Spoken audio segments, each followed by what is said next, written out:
In October 2023, a group of 12 Americans journeyed to Guatemala for a Be the Change yoga retreat next to the stunning Lake Atitlan, the deepest lake in Central America. Among those 12 individuals was 29-year-old Nancy Ng, a woman from California who had attended the same retreat the year before with the same instructor and had enjoyed it so much that she chose to return in 2023. At around 10:30 a.m. on October 19, 10 people from the group went kayaking in Lake Atitlan. Before paddling to the center of the lake, a video was recorded of the entire retreat group, where Nancy was seen waving at the camera as she paddled a few feet from the shore. She appeared joyful as she made her way to join the rest of the group, but tragically, this is footage of the last time Nancy was ever seen. After the video concluded, everyone in the group paddled in different directions, with Nancy kayaking toward the lake's center along with Christina Blazak, another woman from California. What occurs next depends on whom you ask, but according to the kayak rental company owners, the group returned from the exertion a few minutes later, with many of them appearing quite nervous and anxious. That's when they noticed the group was one person short. Nancy hadn't returned. Oddly, nobody in the group seemed willing to communicate with the owners. As per the owners' accounts, the retreat attendees left as quickly as possible, failing to even pay for the kayaks or provide an explanation regarding what happened to Nancy. According to witnesses, Christina Blazak looked visibly shaken and had to be calmed by the rest of the group as they made their way back home. This is where things begin to get a bit strange. Even though the group wasn't scheduled to return to the US for a few more days, they all expedited their departure and went back home just 8 hours after the outing. According to Eduardo Ramad, the organizer of the Be the Change retreat, the group promptly reported the disappearance to the Guatemalan police, but according to the authorities, the group took almost 24 hours to inform them that Nancy was missing. Strangely, when Eduardo first alerted Nancy's family about the incident, he didn't specify that Nancy had vanished in the lake. Instead, he tried to vaguely imply that she wasn't coming back, which led Nancy's family to initially believe that she was planning to permanently relocate to Guatemala. By that time, the Guatemalan police had already initiated a search for Nancy, but after 72 hours, the search was called off, leaving Nancy's family to finance the remainder of the investigation themselves. While all of this unfolded, Nancy's family attempted to contact Christina Blazak, as she was allegedly the last person who saw Nancy before her disappearance. However, she refused to speak with the family and took an entire month to give her statement through her lawyer once she returned to the US. According to Christina, she and Nancy had crossed paths at the lake's deepest point just before heading back to shore. Suddenly, Nancy decided to jump out of the kayak to go for a swim. The water was quite rough, and Lake Atitlan is over 1,000 feet deep, which is why Christina allegedly warned Nancy against entering the water.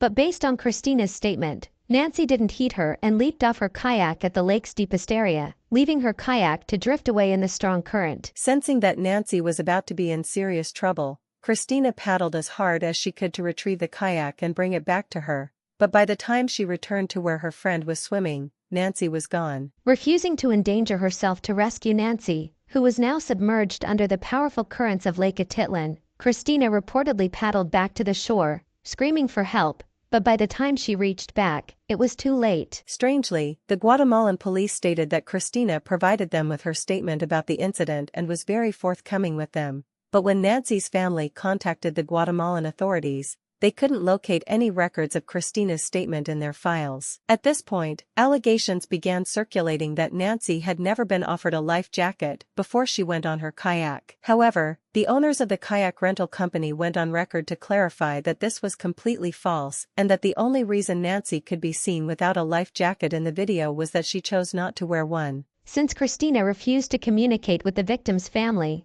they took matters into their own hands and did something that was honestly pretty messed up. They revealed Christina's name publicly and accused her of withholding information from them. As soon as they did that, Christina began receiving death threats from individuals worldwide. The case attracted considerable attention on TikTok and Facebook, with dozens of internet users leaking Christina's address and phone number to threaten her and make her life a living nightmare. As the case gained more traction online, some of the wildest theories started to circulate, with many people alleging that Nancy had been murdered by her retreat group in a cult sacrifice or as part of an elaborate hate crime due to Nancy's Asian descent. What's truly strange about this case is how divergent everyone's accounts are regarding how the group acted when they realized Nancy was missing. If they had acted a bit more openly, it honestly wouldn't be too hard to believe that everything Christina claimed was true, but because they behaved so suspiciously and remained silent for so long after the incident, it's understandable why everyone on the internet accused them of concealing something. As of today, many witnesses still haven't given their statements, and there are even allegations that the group bribed the Guatemalan police to allow them to leave the country early, but there's no definitive proof that this really happened. My personal opinion is that Christina is probably telling the truth, and that the group most likely didn't have anything to do with Nancy's death. I'm not justifying the way they acted, but to some extent, it's understandable that they'd be anxious after the incident, considering they were in a foreign country where they didn't speak the language and didn't know how the police would respond to Christina's account of the events. Still, their suspicious behavior leaves a lot of room for doubt. Hopefully, more information will continue to emerge regarding Nancy's disappearance, but for now, this case will have to remain a mystery. Patricia Meehan. On April 20, 1989, a woman named Peggy Bueller was driving down a dim country road near Circle, Montana, when she noticed a car speeding directly toward her in the wrong lane. Reacting quickly, Peggy swerved, narrowly escaping a head-on collision. But behind her, Carol White, another driver, wasn't as lucky. Having just witnessed Peggy's close call, Carol also tried to evade the oncoming car but was struck head-on. Shocked and dazed by the impact, Carol got out of her vehicle and began searching for the person responsible for the accident. Moments later, she saw a blonde woman in her mid-30s crawl out of the wrecked car and stand on the roadside. Carol recalled how the woman stood silently, staring at her with a blank expression. Not long after, Peggy returned to ensure everyone was all right and noticed this same woman climbing over a fence next to the highway. Peggy later reported, "When I looked out across the accident scene, I saw someone standing on the other side of the fence, like a spectator, not like she had just been involved in the accident herself." By the time police arrived, the woman had vanished, but her license plate revealed her identity as Patricia Meehan, a 38-year-old Bozeman resident who worked as a seasonal rancher. For the next 5 days, police scoured the area with search dogs and helicopters, but found no signs of Patricia beyond a set of footprints about a mile from the crash site that faded into nothing. The investigation revealed that Patricia had been on her way to her parents' home in Pittsburgh when the accident occurred. Interestingly, police learned that Patricia had called her parents the day before the crash, telling them she was stressed and hoped to return home temporarily. Known as a stable individual without a history of substance abuse, her parents were surprised by this request. However, they agreed, on the condition that she see a therapist first. Before departing for Pittsburgh, Patricia scheduled an appointment with a specialist for the following day, prepared to make the trip. What remains a mystery is why Patricia detoured through Circle, a route far from the direct path to Pittsburgh. The most plausible explanation is that she may have become lost.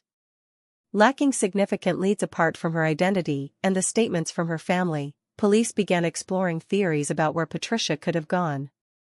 After a while, they focused on two main possibilities: either Patricia had hitched a ride that night, or she had hidden in a hay truck spotted about a mile from the accident site.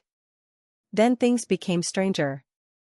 Over the next few days, numerous calls flooded into the police station from people claiming to have seen Patricia at truck stops and diners along I-70.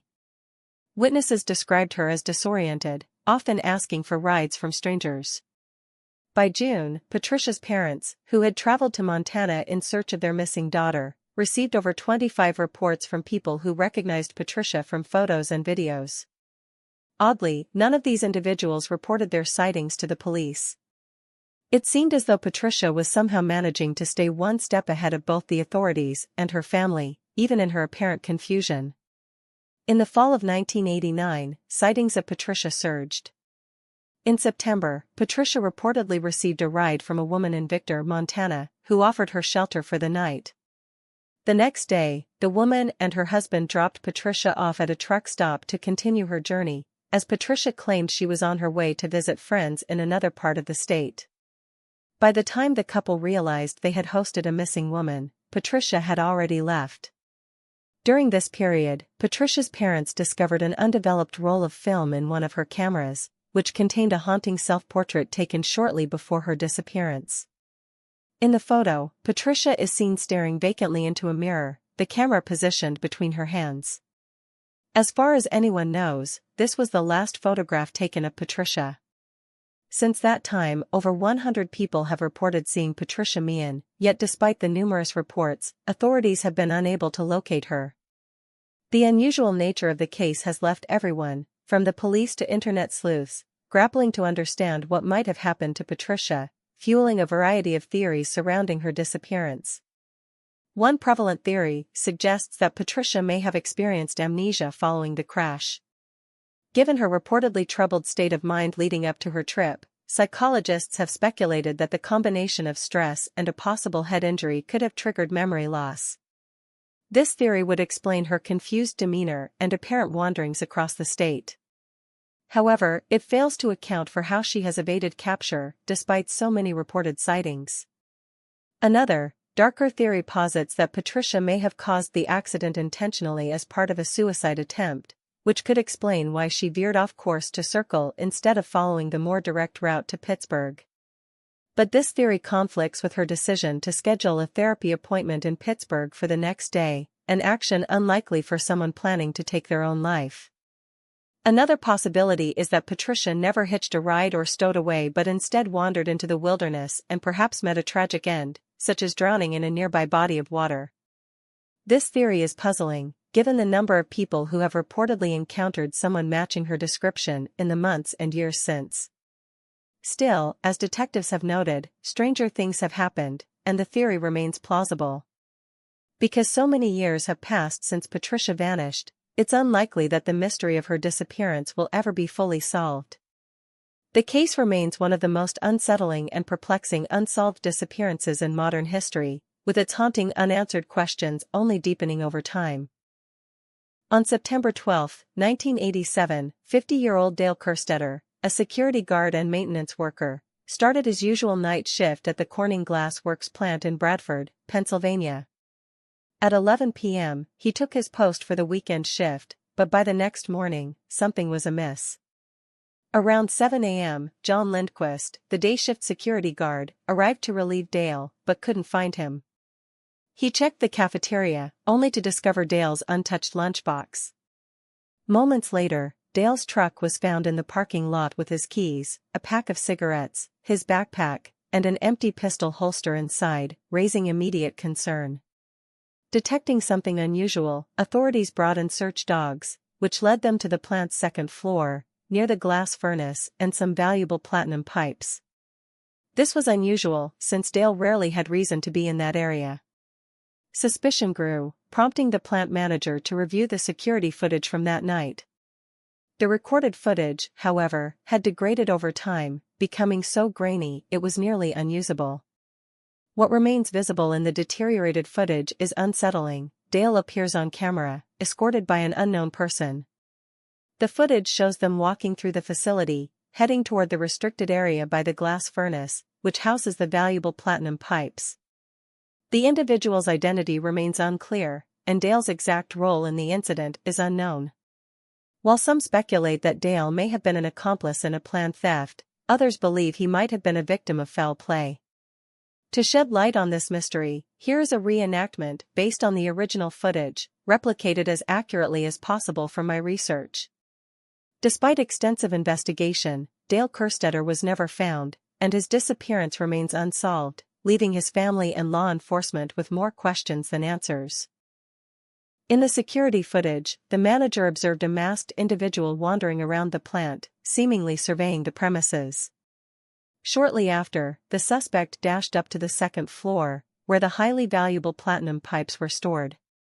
Moments later, Dale Kerstetter appeared on the screen, seemingly engaged in conversation with the masked figure, who appeared to be coercing him out of a room.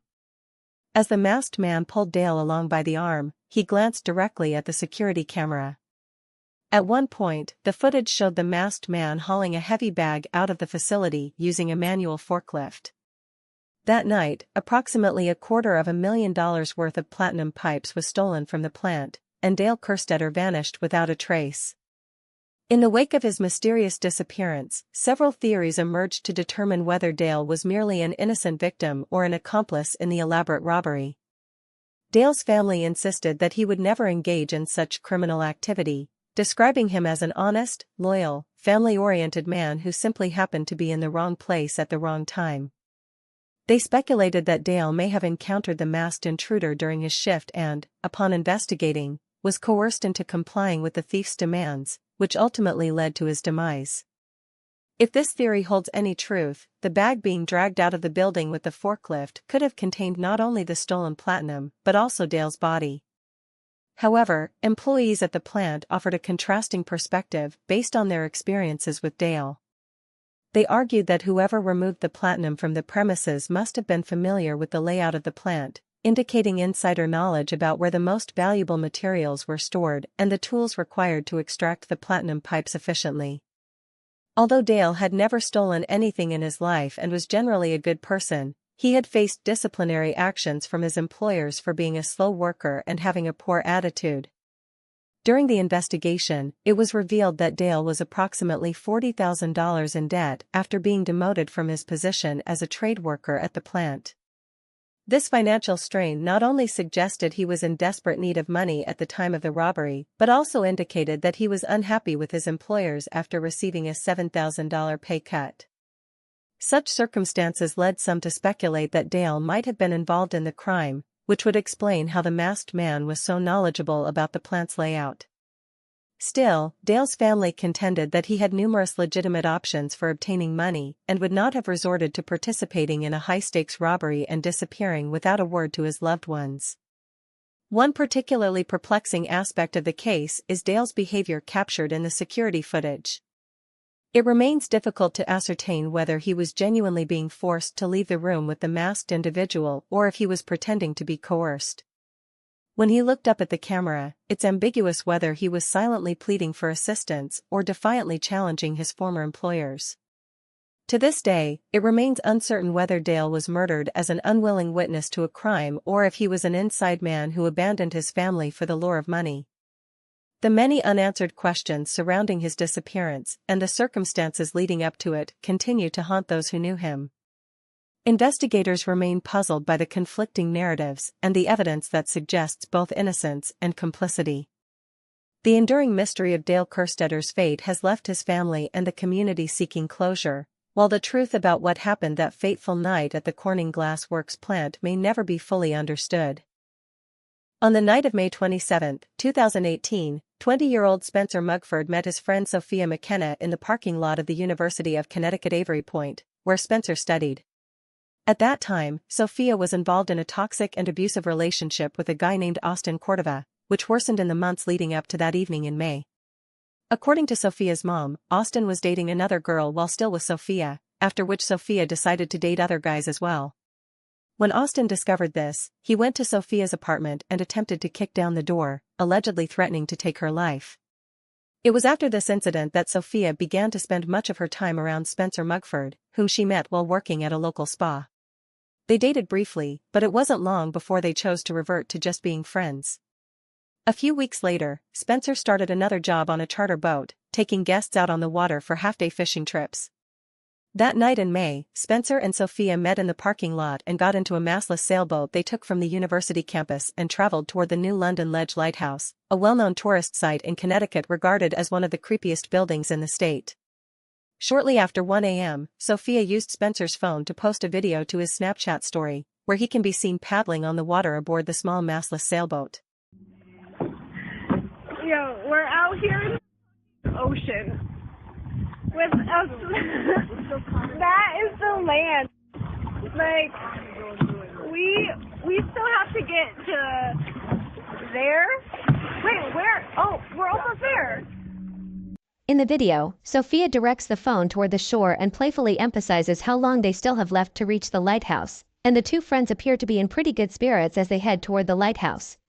A few minutes later, at around 2 a.m., after finally reaching the New London Ledge Lighthouse, Spencer shared a photo of Sophia in front of a no trespassing passing sign on his Snapchat. That was the last time either of them was ever seen again. The following day, Austin contacted Sophia's mother Michelle, stating he was worried because he hadn't heard from her, despite their plans to go shopping. That's when Michelle realized she had a bunch of missed calls from an unknown number from 2:05 a.m. to 2:09 a.m. the previous evening, and when she called the unknown number back, she discovered it was Spencer's phone. During the worst, Michelle reported her daughter missing, and at around 6 p.m. that same day, the Coast Guard initiated an official search, during which they discovered Sophia's car parked at the Yukon parking lot with their phone still inside, which would explain why she used Spencer's phone to contact her mother the evening prior. The Coast Guard also located Spencer's shirt tied to a boat cleat on the dock of the New London Ledge Lighthouse, suggesting he probably used a shirt to secure the sailboat, except the sailboat was missing. While all of this occurred, Austin and his dad decided to launch their own private search for Sophia and Spencer, and as they flew over the water, they spotted the Yukon sailboat capsized near Truman's Beach on the north shore of Long Island, around 13 miles from the lighthouse. Strangely, they discovered a series of unidentified fingerprints on the sailboat, which were never examined. On May 28, just one day after the disappearance, the Coast Guard suspended the search due to harsh weather, with plans to resume if they discovered or heard anything new that could assist them in tracking down the missing two. On June 8, 11 days after the disappearance, Spencer's body was discovered floating in the ocean by a fisherman, nearly in the opposite direction from the sailboat that Austin and his father had located a few days earlier. Both alcohol and THC were detected in Spencer's system.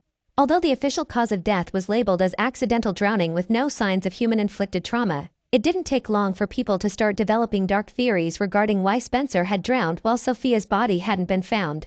On July 22, 2018, the Facebook group Finding Sophia McKenna was established, where people gathered to attempt to piece together the puzzle of Sophia's disappearance. Although the cause of Spencer's death was pretty clear, it struck many as strange that the search had been called off so rapidly, and that Spencer's phone records were never disclosed. It also seemed somewhat suspicious that the fingerprints on the sailboat hadn't been analyzed and that Sophia hadn't dialed 911 on the night of the disappearance, even though she clearly needed assistance.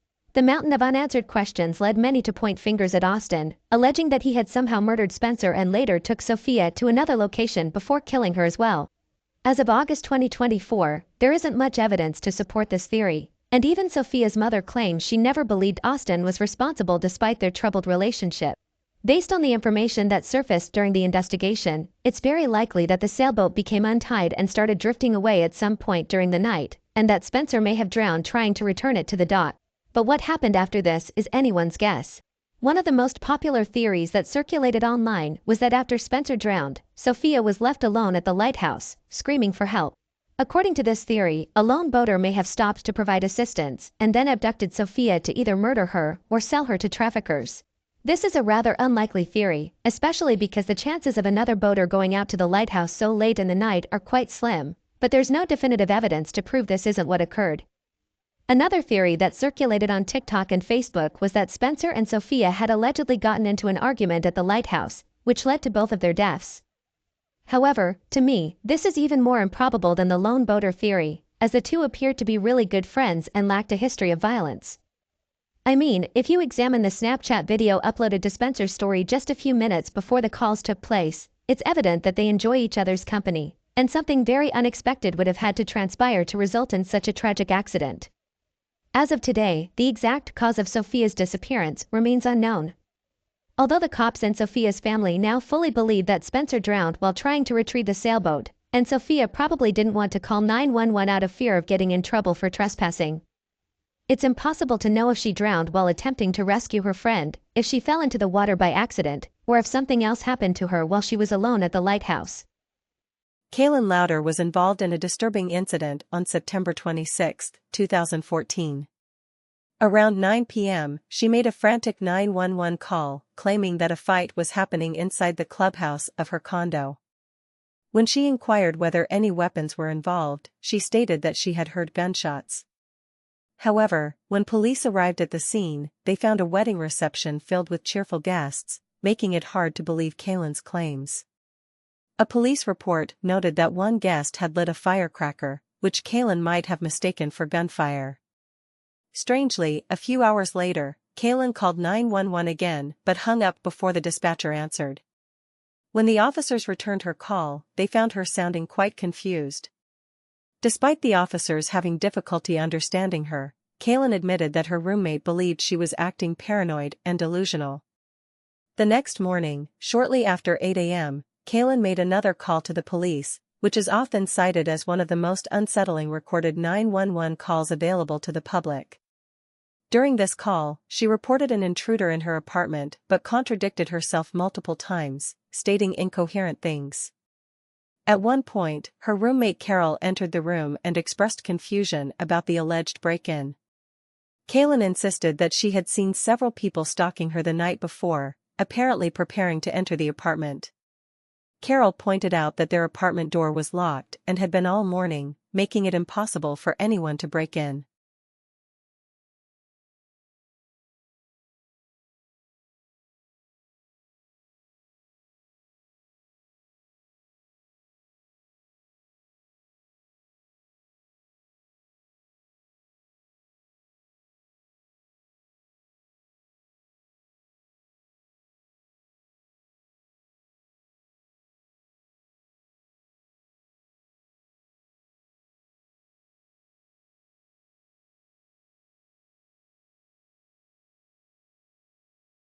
During the call, Kaylin informs the dispatcher about an intruder in her apartment but contradicts herself multiple times and begins to say things that don't make sense. At one point, her roommate, Carol, enters the room and appears confused by Kaylin's claims of a break-in. A few moments later, Kaylin explains that the night before, she noticed several people stalking her through a window and seemed to believe they were planning to enter their apartment without permission. Okay, where exactly are you? I'm in the back bedroom. Where did the suspect enter the building? There's only one door. Get out of my house. Is there anyone else in the building who belongs there? Yes, there's 6 apartments. Okay, is there anybody else in your apartment that should be there? I believe she is here. I have a roommate. Hey, Carol, lock the door. There's something going on there. Come here. Yeah. They might have left.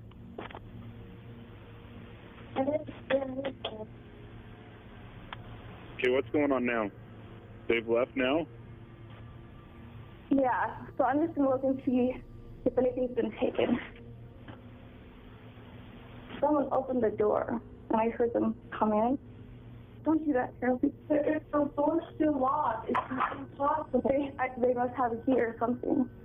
Because when I took the dog out, I heard people talking. And there was people last night, sitting outside the window. And so they, were scoping us out or something. Why is the door still locked? Well, I can't explain that, but I heard, 2 people talking.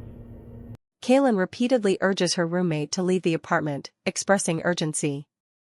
However, Carol points out that the door has remained locked all morning, making it impossible for anyone to have entered. Despite this, Kaylin remains distressed and convinced there's an intruder inside. Although the call indicated that there had been no break-in, the police decided to check on Kaylin to ensure her safety. Upon their arrival, they confirmed that no signs of a break-in existed. Later that evening, around 6 p.m., condo security cameras recorded Kaylin outside her apartment, walking barefoot in the rain toward a small creek near the condo entrance. The footage reveals her carrying her dog while returning from the creek. It's unclear whether she is speaking to herself or addressing her dog, but her behavior appears somewhat unusual. This incident raised further concerns about Kaylin's mental state and safety, especially given her earlier frantic calls to the police. Her actions throughout the day seemed increasingly erratic, leaving those around her alarmed.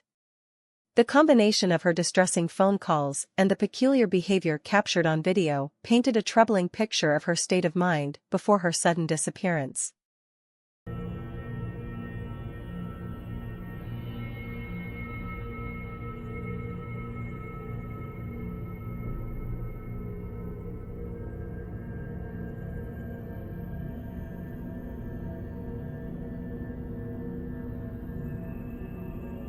A moment later, she appears to run back to her apartment, seemingly as though she's fleeing from someone.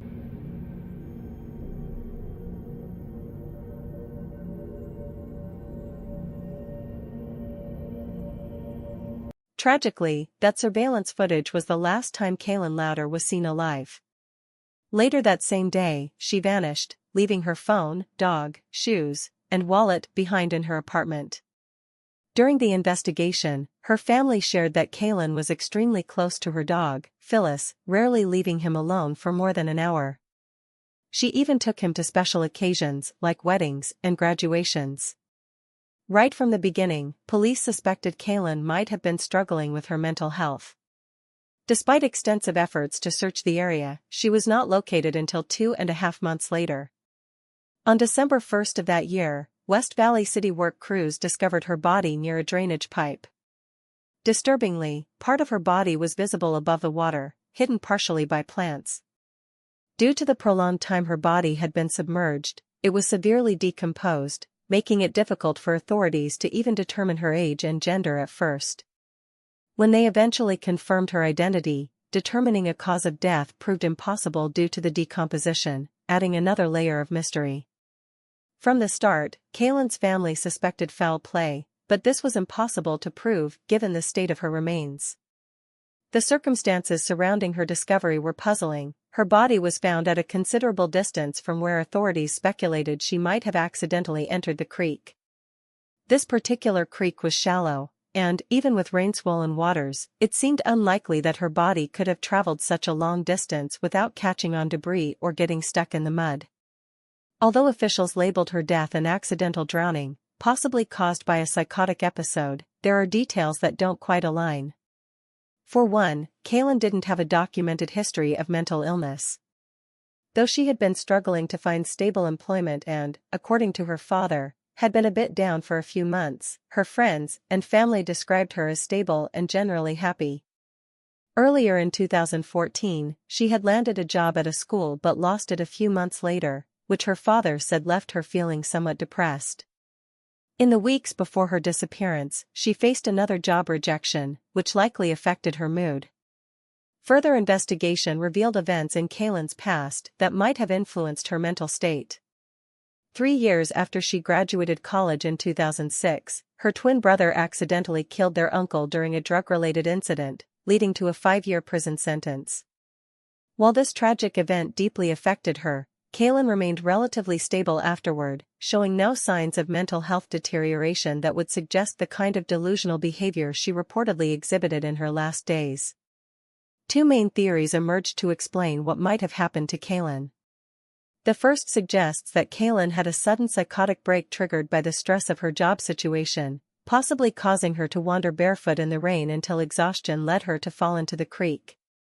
This is plausible, yet no one reported seeing her wandering that day, which raises questions. The second theory suggests that Kaylin's fears might not have been imaginary. If someone had indeed been following her, her 911 call describing suspicious activity could have been based on real events rather than delusions. Her roommate mentioned that Kaylin had seemed paranoid, but without definitive evidence, we may never know the truth. This case raises countless questions. Who was Kaylin talking to in the surveillance footage? Was it just her dog? Was she speaking to herself, or was someone else present? Why would she venture out barefoot in the rain? And if she was indeed paranoid, what could have triggered such a breakdown? Even a decade later, the mystery of what happened to Kaylin Lauder on September 26, 2014, remains unsolved, casting a lasting shadow over those who knew and loved her.